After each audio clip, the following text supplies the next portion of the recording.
Olá, alunos e alunas, tudo bem com você? Bom, a nossa aula de hoje é sobre a Era Vargas. Bom, a Era Vargas corresponde ao período em que Getúlio Vargas, nascido em 1882 e vai até 1954, quando comete suicídio, que governou o Brasil em três momentos. Primeiro governo provisório de Vargas foi de 1930 a 1934.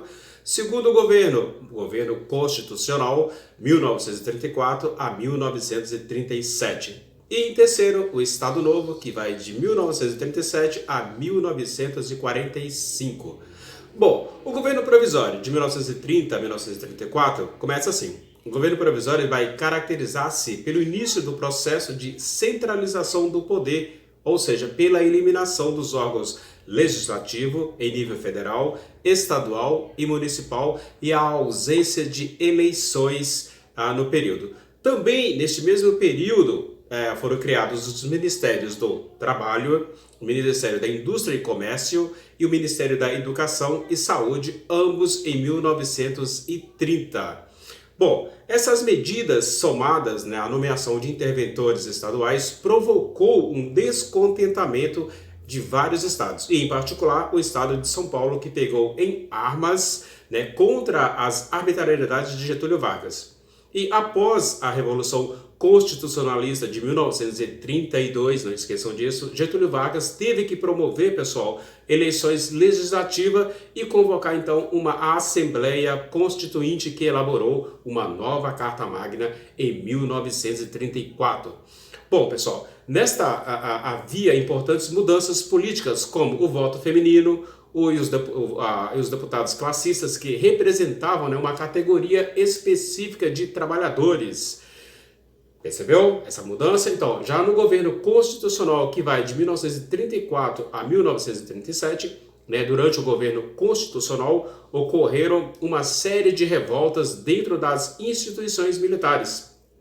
O Partido Comunista Brasileiro foi declarado ilegal e muitos de seus membros perseguidos. E uma das revoltas do período da intentona comunista, que ocorreu em 1935, dirigida por Luiz Carlos Prestes, que nasceu em 1898 e morreu em 1990, ou seja, a repressão de Vargas foi feroz e incluiu torturas, prisões ilegais por parte da polícia política, chefiada por Filinto Miller, nascido em 1900 e morreu em 1973.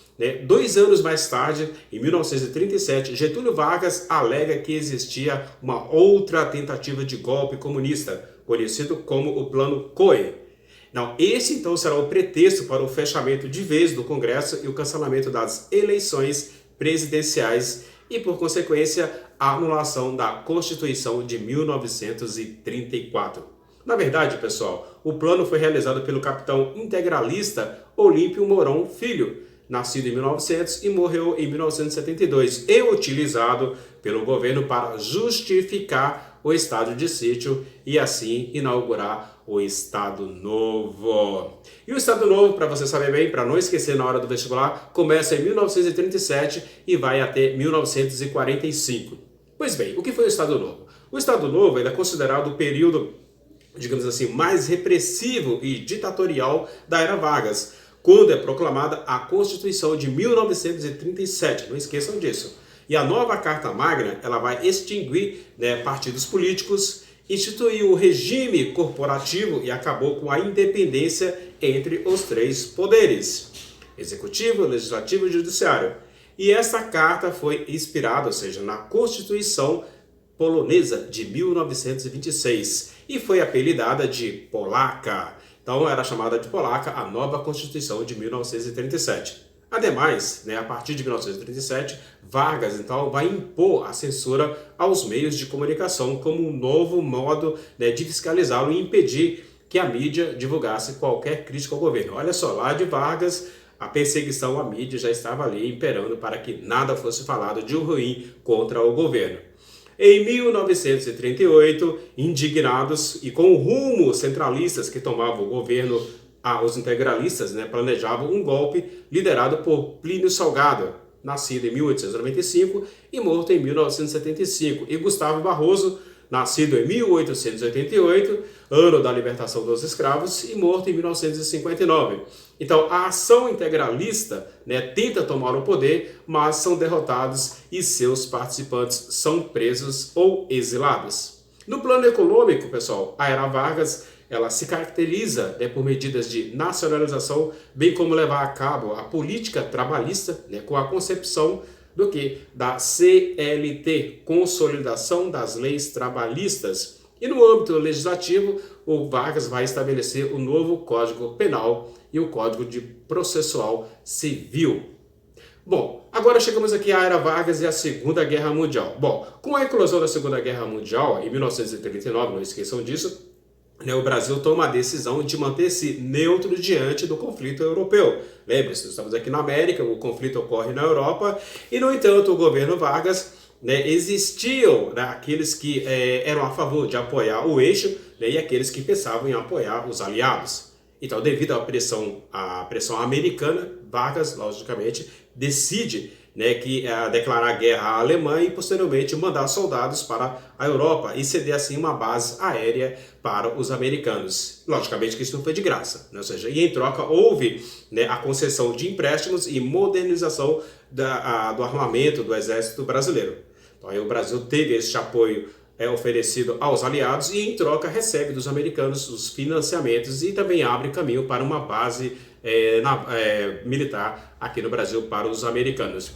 E aí chegamos então ao fim da Era Vargas. A contradição entre lutar com uma ditadura ou contra uma ditadura e viver num regime sem democracia determinou o começo do fim da Era Vargas. Vários intelectuais, associações de estudantes e mesmo parte dos militares começaram a protestar abertamente contra o regime varguista.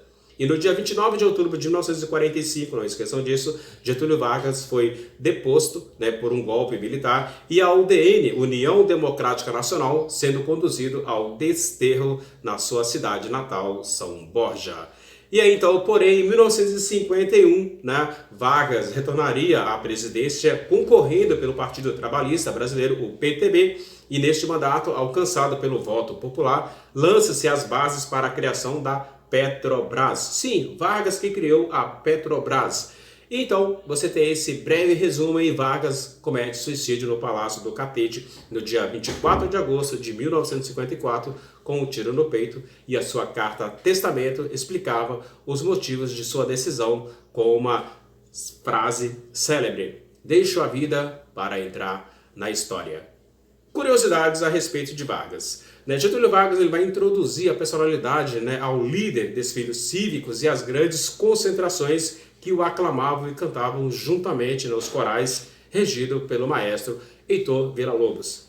E a Era Vargas, pessoal, é lembrada por muitos pelas leis trabalhistas, como a CLT, a instituição do salário mínimo, né, a concretização das leis do trabalho e da carteira profissional, e com a semana de trabalho de 48 horas e as férias remuneradas. Então aí você teve um breve resumo do que foi a Era Vargas, tá certo? Então fica aí, alunos e alunos, o recado. Já deixa aqui embaixo a sua inscrição e inscreva-se e boa sorte no vestibular. Tchau!